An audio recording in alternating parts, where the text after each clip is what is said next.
Hey everyone, Assalamu alaikum. This is Mahbubur Rahman. Welcome to my another blog. এই তো এখন office থেকে বের হচ্ছে, যাব অফিসের কাজে একটু উত্তরা 13 নম্বর সেক্টরে যাব। সেটা হচ্ছে ঢাকা কাস্টমস হাউস, যেটা ঢাকা উত্তর, ওই অফিসে যাব। আমার যে অফিসটা মোটামুটি ঢাকা সিটির মধ্যে যতগুলা বিল্ডিং আছে তার মধ্যে সবচেয়ে সুন্দর বিল্ডিং। ভালোই লাগে বিল্ডিংটা দেখতে। আমাদের এই অফিসের বিল্ডিংটা হচ্ছে শান্তা বিল্ডার্স করছে।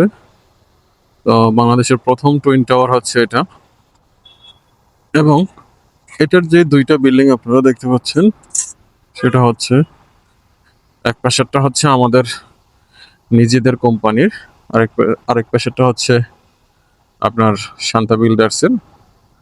ওরা হচ্ছে মেইনলি আমাদের জায়গা বিল্ডিংটা করছে, তো সে কারণে আমাদের মালিক এইভাবে তাদের সাথে মানে কন্ট্যাক্ট করছে যে ওরা একটা নিবে, আমরা একটা। এই তো এটা হচ্ছে বিএমডব্লিউর শোরুম আমাদের অফিসের নিচেই। বাংলাদেশে একটাই অফিসিয়াল শোরুম আছে, যেটা হচ্ছে আমাদের কোম্পানি ইম্পোর্ট করে থাকে, এবং এটা আমাদের অফিসের নিজস্ব বিল্ডিংই তাদের শোরুম। বাংলাদেশে কি একটা তেলের ক্রাইসিস যে চলতেছে দেখছেন, এটা হচ্ছে পাম্পের সিরিয়াল। মোটামুটি ভালোই লম্বা সিরিয়াল, এটা কিছুক্ষণের মধ্যে অনেক বড় হয়ে যাবে। আসলে এই তেলের সিন্ডিকেটটা যে কবে শেষ হবে। তেল কিন্তু সরকার বলতেছে যে বাংলাদেশে পর্যাপ্ত পরিমাণ তেল আছে, তারপরেও এরকম হাহাকার লাইগা রয়েছে। কি একটা অবস্থা! আমরা যারা আসলে অকটেনের উপর নির্ভরশীল, মানে তাদের একটু বেশি প্যারা। যেমন প্রাইভেট কারগুলোতে তেলেও চলে, আবার দেখা গেছে যে তারা সিএনজি করে নিছে বা এলপিজি করে নিছে, একটা না পাইলে আরেকটা দিয়ে চলতে পারে। কিন্তু আমরা যারা বাইক চালাই তাদের অকটেন বা পেট্রোল লাগবেই লাগবে। এখন আমরা সমস্যা বেশি পড়ে গেছি। এই কারণে আপনারা দেখবেন যে কোনো পাম্পের মধ্যেই মানে বাইকের সিরিয়ালটা অনেক বেশি লম্বা থাকে। এই তো এটা হচ্ছে রয়্যাল এনফিল্ডের শোরুম। একটা সময় বাংলাদেশে যখন প্রথম রয়্যাল এনফিল্ড আসছে, তখন এই শোরুমে ভালোই চাপ ছিল, ভিড় ছিল, কাস্টমারের মানে আনাগোনা বেশি ছিল। এখন অবশ্য প্রায় সময় আমি এখান দিয়ে যাতায়াতের সময় দেখি রয়্যাল এনফিল্ডের শোরুমটা একদমই ফাঁকা থাকে সব সময়। আসলে বাংলাদেশের মানুষের যেরকম চাহিদা, ওরকম চাহিদা অনুযায়ী আসলে রয়্যাল এনফিল্ড বাইক বাংলাদেশের মানুষদেরকে সেই ব্যাকআপ দিতে পারছে না আমার মনে হয়। কারণ যে প্রাইসটা একটু হাই, তারপরে আপনার ফুয়েল কস্টটা একটু বেশি। এ কারণে মানুষ কি করে যে এই বাইকগুলোতে একটু ফুয়েল কস্ট কম, ওইসব বাইকই ইউজ করার চেষ্টা করে। কারণ আপনার 1 লিটার অকটেনে যদি আপনার 27 বা 25 কিলো যায়, তাহলে আসলে আমাদের দেশের মানুষের জন্য এটা আসলে কষ্টদায়ক। যেমন আমরা যে বাইক চালাই, যেমন আমি চালাই জিক্সার এফআই এবিএস, এটা মোটামুটি 1 লিটার তেলে 40-45 অনায়াসে যায়। মাঝে মধ্যে তো দেখি 50-এর কাছাকাছিও চলে যায়। তাহলে একবার চিন্তা করেন যে কই 25-26 যায় বা সর্বোচ্চ 30 যায় সিটিতে, সেখানে আরো 20 কিলো কম পাইতেছে রয়্যাল এনফিল্ডের যারা ইউজার তারা।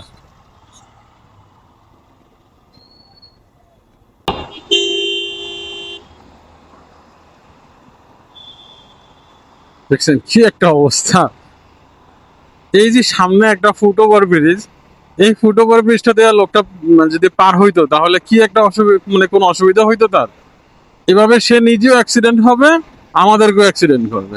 একবার আগায় আবার পিছায়, আগায় পিছায়, এরকম কি একটা অবস্থা!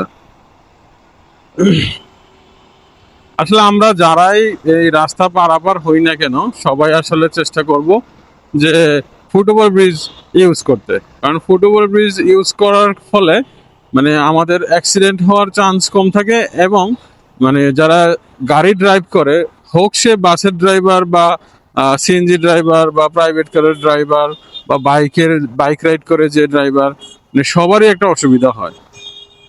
মানে কখন কোন দিকে মানে মানুষ দৌড় দেয় এটা যারা ড্রাইভ করে তারাও বুঝতে পারে না। এই যে আপনার এখন যে বনানী কাকলি বনানী যে সিগন্যালটা ছিল বা এখনো আছে, ওই সিগন্যালটা এখানে কি হয়েছে যে পুলিশরা নতুন একটা সিস্টেম চালু করছে। সেটা হচ্ছে এই যে আপনারা দেখতে পাচ্ছেন এই দিক দিয়ে বনানী যাওয়ার জায়গাটা ছিল, এই যে এই দিক দিয়ে এই জায়গাটা বন্ধ করার কারণে আপনার এখানকার জ্যামটা একদমই কম হয়ে গেছে। এখানে বন্ধ করে সামনে যে বনানী কবরস্থান আছে ওই কবরস্থানের এদিকে একটা ইউটার্নের মানে ব্যবস্থা করে দিছে পুলিশ। এ কারণে আপনার এই কাকলি বনানীর জ্যামটা এখন আর হয় না, কম হয়। অন্যথায় কি হইতো, এই কাকলি বনানীর জ্যাম সে মহাখালী পর্যন্ত চলে যেত। এই জিনিসটা বাংলাদেশ পুলিশ খুবই একটা ভালো উদ্যোগ নিছে। শুধু যে এটা তা না, আমি দেখছি যে আপনার ঢাকা সিটির মধ্যে অনেক জায়গাতেই এরকম সিস্টেম করে দিছে যে কোন কোন সিগন্যাল গুলাতে আপনার ওই রাস্তাটা বন্ধ করে দিছে, সিগন্যাল বন্ধ করে দিছে, দিয়ে অন্য জায়গা দিয়ে ইউটার্নের ব্যবস্থা করে দিছে। এই জিনিসটা খুবই ভালো করছে। এই যে দেখেন, এই যে যেমন এখান দিয়ে ইউটার্নের ব্যবস্থা করে দিছে বনানীর ওই সিগন্যালটা বন্ধ করে দিয়ে। এটা হওয়ার কারণে আপনার খুবই সুবিধা হয়েছে, সবারই সুবিধা হয়েছে। মোটামুটি এখন কম সময়ের মধ্যে এই জায়গাটা পার হওয়া যায়। আর কিছুদিন পরে অবশ্য গরম শুরু হয়ে যাবে, তখন অবশ্য আমরা যারা বাইক চালাই তাদের একটু অসুবিধা হবে। এখন অবশ্য ওয়েদারটা ভালোই, ঠিক আছে। আপনার একদম শীতেও বাইক চালাইতে অসুবিধা হয়, একদম গরমেও বাইক চালাইতে অসুবিধা হয়। এখন যে ওয়েদারটা, এই ওয়েদারে বাইক চালাইতে সুবিধা, না গরম না ঠান্ডা, একদম পারফেক্ট একটা ওয়েদার। এই পাশটাতে ভালোই জ্যাম লাগছে। আপনার সেই বনানী কবরস্থানের সিগন্যাল থেকে শুরু করে এই বনানী ফ্লাইওভার পর্যন্ত জ্যাম চলে আসছে। ও না, সরি, এটা বনানী কবরস্থানের সিগন্যাল না, এটা হচ্ছে আপনার ধরেন সেই বনানীর যে মেইন কাকলি বনানীর সিগন্যাল, ওই জায়গায় ওই যে লোকাল যাত্রীগুলা, লোকাল বাসগুলা যাত্রী নামায় উঠায়, ওইখান থেকে শুরু হয়েছে, এইখান পর্যন্ত চলে আসছে। আর হয় কি, সকালবেলা সবারই একটু অফিসের তাড়া থাকে, গাড়ির চাপ একটু বেশি থাকে, এই কারণে আসলে সকালে একটু অফিস টাইমে একটু জ্যামটা বেশি লাগে। এই তো এখানে একটা ইউটার্নের ব্যবস্থা করে দিছে, এটা হচ্ছে কুর্মিটোলা হাসপাতালের পাশেই। এই ইউটার্নের কারণেও আপনার একটু সুবিধা হয়েছে যে ওই দিক থেকে জ্যামটা একটু কম লাগে।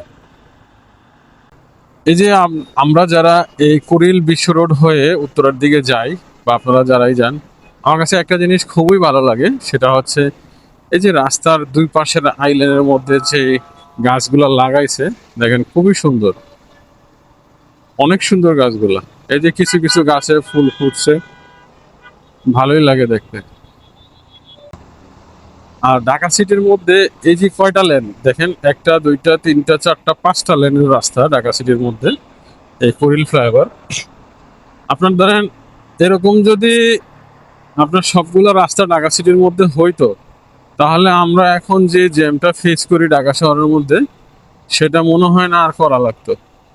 আসলে একটা শহর যখন গড়ে উঠবে তখন আসলে কিছু পরিকল্পনা থাকা লাগে। আমাদের এই ঢাকা সিটি যে গড়ে উঠছে, এটার কোনো পরিকল্পনা শুরু থেকেই ছিল না।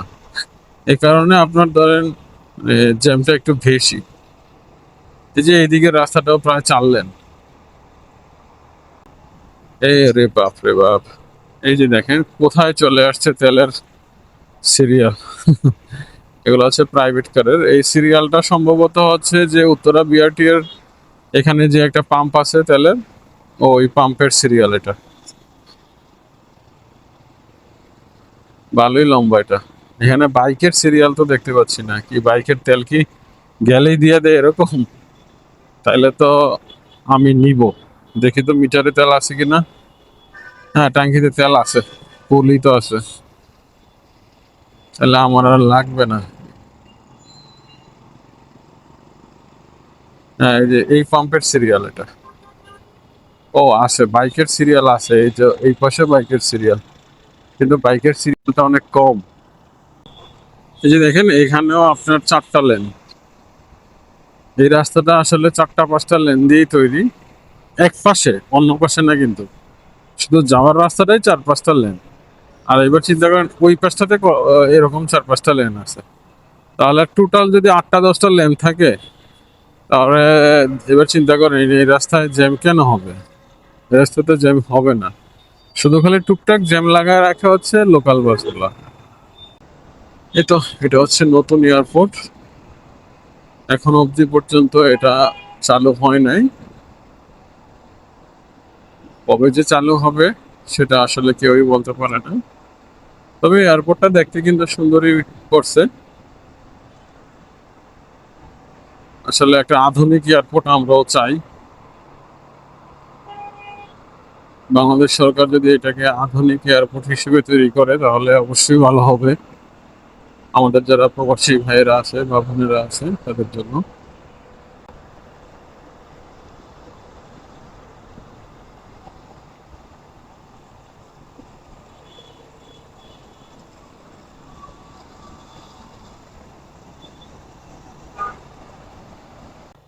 আমি আপনাদের সাথে কথা বলতে বলতে প্রায় আমার গন্তব্যস্থানে চলে আসছি। এই আসার পথে একটা জিনিস লক্ষ্য করলাম, এই রাস্তার সাইডে দেখেন সাওয়ারি অ্যাট উত্তরা, হ্যাঁ, এরকম অনেকগুলো সাইনবোর্ড দেখতে পাচ্ছি। আমার মনে হয় সাওয়ারি এখন উত্তরাতে তাদের কোনো ব্রাঞ্চ ওপেন করছে হয়তোবা।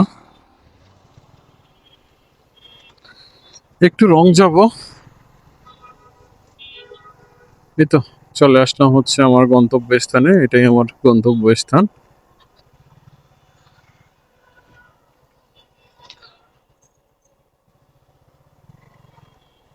সো বন্ধুরা, এখন পর্যন্ত যারা আমাকে ধৈর্য সহকারে সহ্য করলেন, সবাইকে অসংখ্য ধন্যবাদ। সবাই ভালো থাকবেন। যারা নতুন তারা আমার চ্যানেলটি সাবস্ক্রাইব করবেন, এবং যারা ফেসবুক থেকে দেখতেছেন সবাই আমার চ্যানেলটি, সবাই আমার পেজটি ফলো দিবেন আশা করি। সো সবাইকে অনেক অনেক ধন্যবাদ। আল্লাহ হাফেজ। আসসালামু আলাইকুম।